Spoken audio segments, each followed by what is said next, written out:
পর্যায়ে আমি দেখাবো কিভাবে ডাটাবেস থেকে প্রোডাক্টগুলোকে ডিসপ্লে করতে হবে এবং এই প্রোডাক্টগুলো শুধুমাত্র আমরা রেজিস্টার মেম্বারদেরকেই ডিসপ্লে করব, ভিজিটরদেরকে এই প্রোডাক্টগুলো দেখাবো না। তো প্রোডাক্ট শুরুতে আমাদেরকে ডাটাবেজে ইনসার্ট করে নিতে হবে। সেজন্য অ্যাডমিন নামের যে ফোল্ডার, তার ভিতরে প্রোডাক্টস নামের যে পেজটা, তার ভিতরে আমার প্রোডাক্ট ইনসার্ট করার জন্য প্রয়োজনীয় কোডগুলো লিখে দিতে হবে। অর্থাৎ সেখানে একটা ফর্ম থাকবে যেখানের মধ্যে প্রোডাক্টের নাম, category, description, price, unit price, total unit এবং প্রোডাক্টের ইমেজটা ইনসার্ট করতে হবে। যখন ইনসার্ট হয়ে যাবে তখন সেটা ডাটাবেজের মধ্যে যখন আপডেট হবে তখন আমরা সেখান থেকে দেখাবো। তো আমি অ্যাডমিনিস্ট্রেশন প্যানেলটা তৈরি করিনি, আমি শুধু ডাটাটা মাইএসকিউএলের মধ্যে ডাইরেক্ট ইনসার্ট করেছি।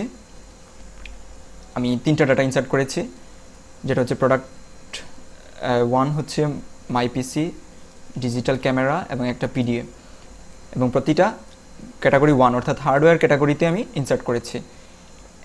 যে এই পদ্ধতি আসলে বাস্তবে এইভাবে ডাটা ইনসার্ট করা হয় না, ডাটা ইনসার্ট করতে হয় অ্যাডমিনিস্ট্রেশন প্যানেল থেকে। তো ডাটা ইনসার্ট করার পর এখন আমাদেরকে এই ডাটাটা ডিসপ্লে করতে হবে। তার জন্য ডাটা ডিসপ্লে করবো আমরা প্রোডাক্টস পেজে, এবং প্রোডাক্টসটা আমরা শুধুমাত্র ভ্যালিড ইউজারের জন্যই ডিসপ্লে করব। অর্থাৎ যখন সেশন হিসেবে আমার এই ইউজার নেমটা আমি পাবো তখনই শুধুমাত্র ডিসপ্লে করব। তার প্রয়োজনীয় কোডটা এখানে লিখে দিতে হবে। আমি কোডটা লিখছি। এই হচ্ছে আমার প্রোডাক্ট ডিসপ্লে করার কোড। প্রথমে আমাকে দেখে নিতে হবে যে ইউজারটা লগ ইন করেছে কিনা। সেটা আমি সেশন ইউজার নেম ভ্যারিয়েবলটা পেয়ে গেলেই আমরা বুঝতে পারবো যে ইউজারটা লগ ইন করেছে। এই লাইনের অর্থটা হচ্ছে যে এই লাইনটা যখন কোনো একটা ভ্যালু থাকবে এই ভ্যারিয়েবলের মধ্যে তখন ইফের মধ্যে ঢুকবে। আর যদি এই সেশন ইউজার নেম নামে কোনো ভ্যারিয়েবল না থাকে, ভ্যারিয়েবলের মধ্যে কোনো ভ্যালু না থাকে, তাহলে এলসে আসবে এবং দেখাবে you have to log in to view products. ভেতরে ইফের ভেতরে প্রথমে আমাদেরকে একটা জিনিস চেক করে নিতে হবে। শুরুর দিকে আমরা যদি কোনো ক্যাটাগরিতে প্রেস না করি, ক্যাটাগরিতে যদি প্রেস না করি তাহলে ক্যাট আইডির মানটা নাল থাকে। সেক্ষেত্রে আমি ইনিশিয়ালি 1 ধরে নিচ্ছি, অর্থাৎ হার্ডওয়্যার ক্যাটাগরিটাকে ইনিশিয়াল ক্যাটাগরি হিসেবে ধরে নিচ্ছি। যদি সে অন্য ক্যাটাগরিতে ক্লিক করে তাহলে অন্যগুলো দেখাবে সেই অনুযায়ী।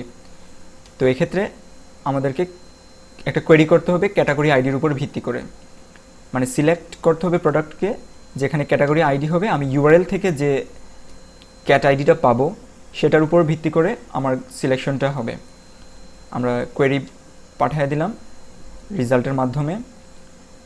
তারপর একটা করে আমি রো ফ্যাচ করব এবং সেই রো এর মধ্যে আমি সেই প্রোডাক্টের বিভিন্ন ইন্ডেক্স পেয়ে যাব। এই ইন্ডেক্সগুলো আমি পেয়ে যাব রো এর মধ্যে। সেগুলো আমি তখন ডাইরেক্টলি অ্যাক্সেস করতে পারবো এবং ডাইরেক্টলি ব্যবহার করতে পারবো। যেমন প্রথমে আমি দেখাচ্ছি যে প্রোডাক্ট নেমটা, টাইটেল হিসেবে প্রোডাক্ট নেমটা দেখাবো। তারপরে দেখাবো ইমেজটা। ইমেজ দেখানোর জন্য আমার ইমেজের HTML এর কোড আছে, ইমেজ src ইকুয়াল টু ইমেজের নামটা। এবং এক্ষেত্রে ইমেজের নাম আমি দিয়েছি images/computer.bmp।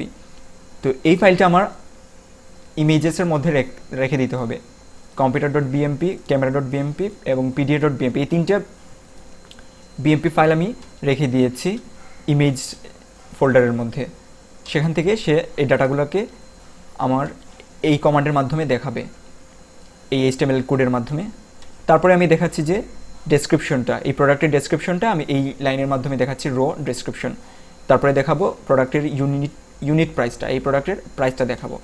এবং এটা যেহেতু ওয়াইল লুপ চলতেছে সে কারণে সে এই ক্যাটাগরির উপর ভিত্তি করে সব প্রোডাক্ট আমাকে দেখিয়ে দেবে একই পেজের মধ্যে। হার্ডওয়্যার, এক্ষেত্রে আমরা শুধুমাত্র হার্ডওয়্যারের ডাটাটা ইনসার্ট করেছি, সেজন্য শুধু হার্ডওয়্যারটা দেখাবে। তো দেখি আমরা কিভাবে হচ্ছে। তো ফার্স্টে প্রোডাক্টস পেজে গেলে আমাকে কিন্তু মেসেজ দেখাচ্ছে যে you have to log in to view products.